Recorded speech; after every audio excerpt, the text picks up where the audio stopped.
नेमहं किनीलसत्कटिं काशिकापुरादिनाथ कालभैरवं भजे।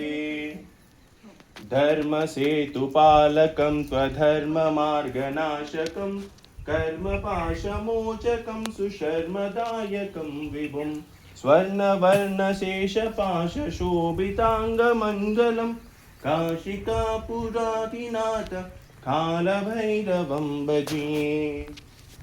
रत्नपादुका प्रभाभिरामपादयुग्मकं नित्य अद्वितीयमिष्टदैवतं निरञ्जनं मृत्युदर्पनाशनं करालदंश्रमोक्षणं काशिकापुरादिनाथ कालभैरवं भजे।